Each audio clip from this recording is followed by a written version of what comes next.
পঞ্চমহাভূত, এদের বিষয়ে আমি আপনাদের সবকিছুই বলে দিয়েছি। কেন? এরা আমাদের জীবনের সব থেকে বড় শিক্ষক। আর এদের থেকে আমরা কি শিক্ষা পাই? নিশ্চিত রূপে এই পঞ্চমহাতত্ত্ব আমাদের দেহের নির্মাণ করে, কিন্তু একটা ষষ্ঠ মহাতত্ত্ব রয়েছে, এমন এক তত্ত্ব যার না কোনো ভার আছে, না কোনো পরিমাণ আছে, কিন্তু তা হলো অত্যন্ত গুরুত্বপূর্ণ। ভাবনা। কেউ একে আত্মা বলে, কেউ একে বিবেক বলে, কেউ একে প্রাণ বলে, আর কেউ বলে চেতনা। এবার এই চেতনা যখন পঞ্চমহাতত্ত্বের সাথে জুড়ে যায়, এক হয়ে যায়, তখন মানুষের জীবনের নির্মাণ হয়। এবার আপনার দেহের নির্মাণ জন্ম থেকেই পঞ্চমহাতত্ত্ব করে দেয়, কিন্তু এই ভাবনা, এই চেতনা, একে আপনি নিজেই এগিয়ে নিয়ে যেতে পারেন। একে দিশা দেখাতে হবে, এর বিকাশ আপনাকেই করতে হবে। কিভাবে? তা আপনার ওপর নির্ভর করছে। আপনি এর সদ্ব্যবহারও করতে পারেন, দুর্ব্যবহারও করতে পারেন। এমন এক দিশা দিতে পারেন, এমন সদ্ব্যবহার করতে পারেন যে আপনি নিজেই কোনোদিন ভগবত গীতার জ্ঞান দিলেন। এমন দুর্ব্যবহার করতে পারেন, এমন দিশাও দিতে পারেন যে আপনি হয়তো শকুনের মতোই মহাভারত রচনা করলেন। এই চয়ন আপনারই। শুধু এই চেতনার শুদ্ধতার দিকে বিশেষ নজর রাখতে হবে।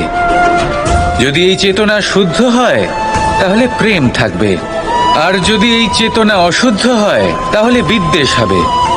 আর আমার মতে সুখ এবং শান্তি প্রেমের দ্বারাই লাভ হবে, বিদ্বেষ দ্বারা নয়। তাহলে আসুন আর আমার সাথে ভালোবেসে বলুন, রাধা রাধা। জীবনের পঞ্চমহাতত্ত্বের মধ্যে পঞ্চম তত্ত্ব অগ্নি। অগ্নি যা জ্বালাতে সাহায্য করে, কিন্তু তা উত্তাপও প্রদান করে।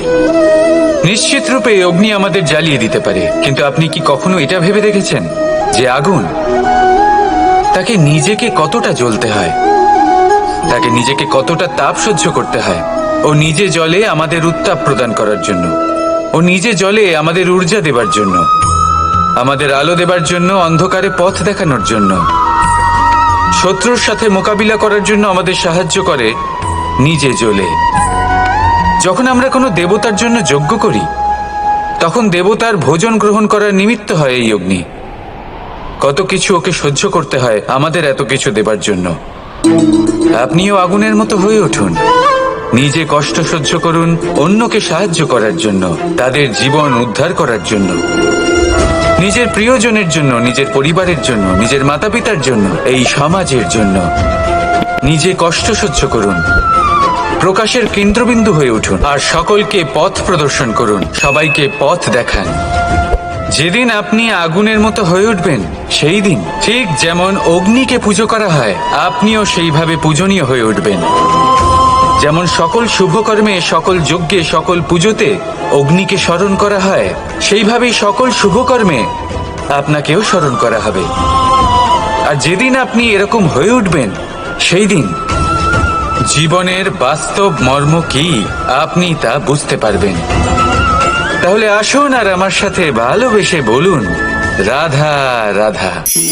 মানুষের একটি সমস্যা আছে, যে মানুষ সাফল্যকে মাপতে থাকেন, লক্ষ্যপ্রাপ্তিকে মাপতে থাকেন এবং তার তুলনা করতে থাকেন, যে ও এত কিছু পেল আর আমি পেলাম না,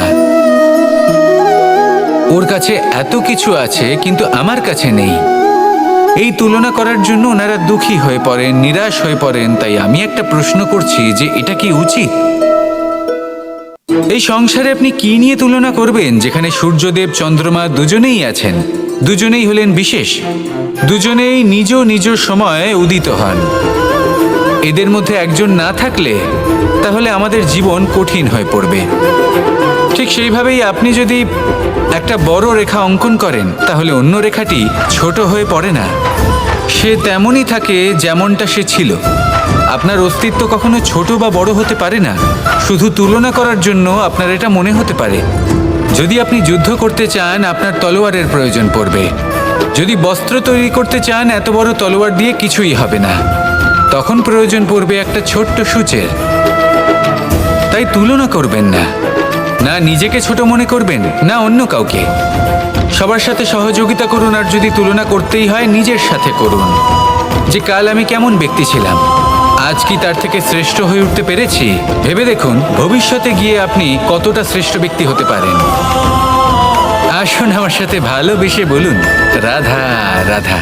জীবনের পঞ্চমহাভূতের মধ্যে একটা তত্ত্ব হলো আকাশ। আকাশ যা কিনা নিরাকার, যার কোনো আকার নেই। আকাশ যা হলো অনন্ত। আর আমাদের সবসময় মনে হয় যে এই আকাশ আমাদের সাথে জড়িয়ে রয়েছে। কেন? এবার এই আকাশ আমাদের জন্য কি না করে। আকাশ আমাদের ওড়বার স্বাধীনতা দেয়। আকাশ মেঘকে ধারণ করে যাতে আমাদের তৃষ্ণা মিটতে পারে। এই আকাশ সূর্য এবং চন্দ্রকে তার যথাস্থান দেয় যাতে আমরা প্রকাশও পেতে পারি, আবার অন্ধকারও, যাতে আমাদের জীবনে সামঞ্জস্য বজায় থাকে। আকাশের থেকে অনেক কিছুই শেখার রয়েছে। যদি আমরাও আকাশের মতো হতে পারি, আমাদের আপনজনদের সেই স্বাধীনতা দিতে পারি যাতে তারা উঠতে পারেন, যাতে তারা নিজেদের স্বপ্ন পূরণ করতে পারেন, যার ফলে তারা নিজেরাই এই জীবনকে অনুভব করতে পারেন, নিজের পায়ে দাঁড়াতে পারেন, তাহলে ভাবুন আমাদের অস্তিত্ব কতটা বড় হয়ে যাবে। যদি আপনি আকাশের মতো হতে পারেন, তাহলে আপনিও আকাশের মতোই অনন্ত হয়ে উঠবেন। তাহলে আসুন আর আমার সাথে ভালোবেসে বলুন রাধা রাধা। মানুষ বলেন প্রেমে অনেক শক্তি আছে, আর এটা সত্যিও বটে। প্রেমে এতটাই শক্তি থাকে যে শত্রুতার বড় বড় স্তম্ভকেও এত সহজে ফেলে দিতে পারে। কিন্তু আপনি দেখে থাকবেন, যারা অধিক শক্তিশালী হন তারা দুই ধার সম্পন্ন তরোয়ালের মতো হন। কারণ এই প্রেম যদি আচরণে থাকে, মনে থাকে, বিচার বুদ্ধিতে থাকে, তাহলে তা শুভ হয়। এই প্রেম সৃজন করে। কিন্তু প্রেম যদি ব্যবসার অঙ্গ হয়, যদি এই প্রেমের ব্যবহার নিজের স্বার্থ, নিজের অহংকারের জন্য করা হয়, তাহলে তা সংসারের বিনাশ ঘটাতে পারে। রাধা প্রেমের ব্যবহার করেছে শাম্বের কারণে, আর শাম্ব সেই প্রেমের ব্যবহার করেছে নিজের অহংকার, নিজের স্বার্থ সিদ্ধির জন্য। শেষ পর্যন্ত ক্ষতি শাম্বের হলো না, হলো প্রেমের। তাই মনের মধ্যে প্রেম ভাব অবশ্যই রাখুন, নিজের আচরণেও প্রেম ভাব বজায় রাখুন, কিন্তু সতর্কও থাকবেন আপনার এই প্রেম, একে নিয়ে কেউ ব্যবসা না করে ফেলেন। আসুন আর এই ভালোবাসার সাথেই বলুন রাধা রাধা। জীবনের পঞ্চম মহাভূতের মধ্যে একটা তত্ত্ব হলো বায়ু। বায়ু যাকে কিনা দেখা যায় না, বরং তাকে কিন্তু আমরা অনুভব করতে পারি। আর একে সব থেকে বেশি অনুভব করতে পারি তখন যখন বায়ু কম থাকে। বায়ু যদি লুপ্ত হয়ে যায়, তাহলে তখনই আমরা বুঝতে পারি যে বায়ু তো নেই, এ তো সমস্যার ব্যাপার। এবার এই বায়ু দ্বারা আমরা কি শিক্ষা পাই? এই বায়ু আমাদের এই শিক্ষা দেয় যে আমাদের কখনোই অহংকার করা উচিত নয়। আমরা সকলেই কখনো না কখনো চাই যে আমাদের শ্রেষ্ঠতা, আমাদের যোগ্যতা, আমাদের মাহাত্ম্য এই সংসার বুঝতে পারুক। আর নিজের মাহাত্ম্য প্রমাণ করার জন্য শক্তি দেখানোর কোনো প্রয়োজন নেই। কারণ যখন কোনো ব্যক্তি, এই সমাজ, এই সংসার আপনাকে নিজের থেকে দূরে করে দেবে, আপনার থেকে দূরে চলে যাবে, তখন আপনার মাহাত্ম্য কি তার আভাস সে নিজে থেকেই অবশ্যই পেয়ে যাবে। আপনার কিছুই করার প্রয়োজন নেই। বায়ুর মতো হয়ে উঠুন, বায়ু যার কিনা কোনো ভার নেই। কিন্তু যখন সময় আসে, যখন সে তুফানের রূপ নেয়, তখন অত্যন্ত বড় বড় বিধ্বংসী কাজ সে করে ফেলে, আর তখন এর শক্তির কোনো তুলনাই হয় না।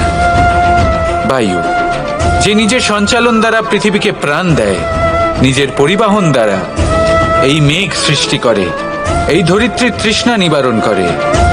বায়ুর মতো যদি আপনি হয়ে উঠতে পারেন, তাহলে হালকা হয়ে যাবেন, ওপরে উঠতে পারবেন এই সংসার, এই ভৌতিকতা, এই মোহ মায়া থেকে।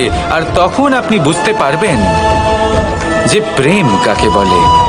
তখন আপনি বুঝবেন যে দান করাই হলো জীবন। তাহলে আসুন আর আমার সাথে ভালোবেসে বলুন রাধা রাধা। পঞ্চমহাভূত জীবন রচনায় এর অবদান অনস্বীকার্য। এই পঞ্চমহাভূত আসলে কি? জল, বায়ু, অগ্নি, মাটি আর আকাশ। এবার শুধুমাত্র জীবন রচনায় এর অবদান আছে তা নয়, শুধু শরীর রচনাতে এর যোগদান আছে তা নয়, বরং এরা হলো আমাদের জীবনের সবথেকে বড় শিক্ষক। এবার আপনারা সকলে চমকে যাবেন, হয়তো আপনারা এই দৃষ্টিভঙ্গি দিয়ে কখনো দেখেননি। আমি আজ আপনাদের বোঝাবো এদের মধ্যে সবথেকে বড় তত্ত্ব জল। এই আমাদের কি শেখাচ্ছে? এই জল, এর নামই হলো জল, কিন্তু এ কখনোই আমাদের জ্বালায় না, আমাদের জ্বলনের কারণ হয় না। তাহলে কি করে? আমাদের তৃষ্ণা মেটায়, আমাদের শীতলতা প্রদান করে, জীবন দান করে। এর দ্বারা আমরা কি শিক্ষা লাভ করি? যে আপনার উৎপত্তি যেখান থেকেই হোক না কেন, আপনি যেখানেই জন্মগ্রহণ করুন না কেন, আপনার কর্ম সর্বদা শ্রেষ্ঠ হওয়া উচিত। আপনি জলকে যে কোনো পাত্রে রাখুন না কেন, সে সেই অনুসারেই নিজের আকার ধারণ করে নেয়। এর দ্বারা আমরা কি শিক্ষা পাই? এই শিক্ষাই পাই যে যে কোনো পরিস্থিতিতেই নিজেদের মানিয়ে নিতে হবে, নিজেকে সেরকম করে নিতে হবে। যে দেশেই থাকি না কেন, যে স্থানেই থাকি না কেন, যে পরিস্থিতিতেই থাকি না কেন, যে ব্যক্তির সাথেই থাকি না কেন, আমাদের সুখময় হয়ে জীবন অতিবাহিত করা উচিত। দেখুন, আমাদের কত বড় একটা শিক্ষা দিল এই জল, যা আমরা কোনোদিন দেখতেই পাইনি। নিজেকে জলের মতোই করে তুলুন। সুখের ধারায় স্বাচ্ছন্দ্যে প্রবাহমান হতে থাকবেন আপনি। নিজের আকারকে ভেঙে ফেলুন, নিজের সীমা লঙ্ঘন করুন। আপনি অবশ্যই একদিন মহানুভবতা অনুভব করবেন। তাহলে আসুন আর আমার সাথে ভালোবেসে বলুন, রাধা রাধা। জীবনের পঞ্চমহাভূতের দ্বিতীয় তত্ত্ব হল মাটি, ভূমি, ধরা, যে ধারণ করে, যা আমাদের সকলকে ধারণ করে, ভালো হোক বা মন্দ, নিজের কর্তব্য পালন করে। আর এটাই শিক্ষা আমাদের জন্য। আমাদেরকেও আমাদের সকল কর্তব্য পালন করতে হবে, তা সে আমাদের নিজেদের প্রতি হোক, আমাদের পরিবারের প্রতি হোক, সমাজের প্রতি হোক বা ঈশ্বরের প্রতি। এই শিক্ষা আমাদের মাটি দিয়ে থাকে।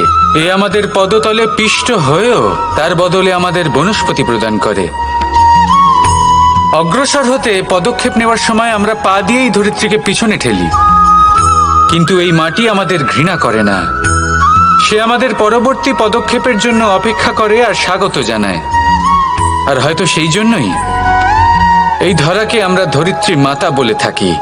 আর তাই এই পদবি, এই সম্মান, এই ভালোবাসা, এর আকার বা এর ভারের জন্য একে প্রদান করা হয় না, প্রদান করা হয় এর স্বভাবের কারণে।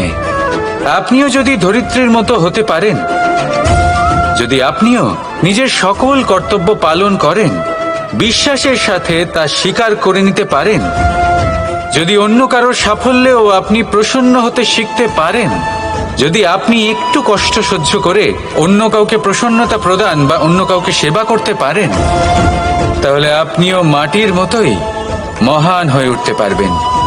তাহলে আসুন আর আমার সাথে ভালোবেসে বলুন, রাধা রাধা।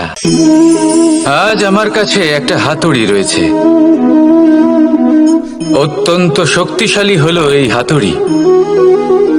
এই হাতুড়ি দিয়ে প্রহার করে একটা গরম লোহাকে আপনি সুন্দর অস্ত্রে পরিণত করতে পারবেন।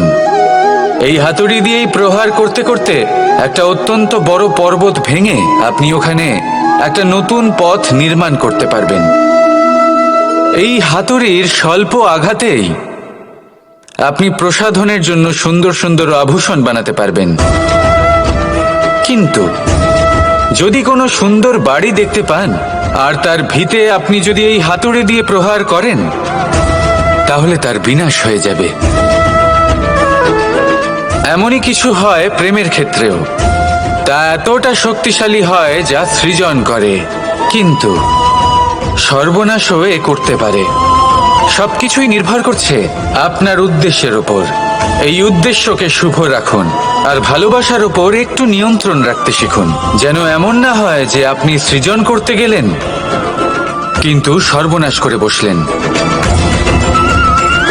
আসুন আর আমার সাথে ভালোবেসে বলুন রাধা রাধা।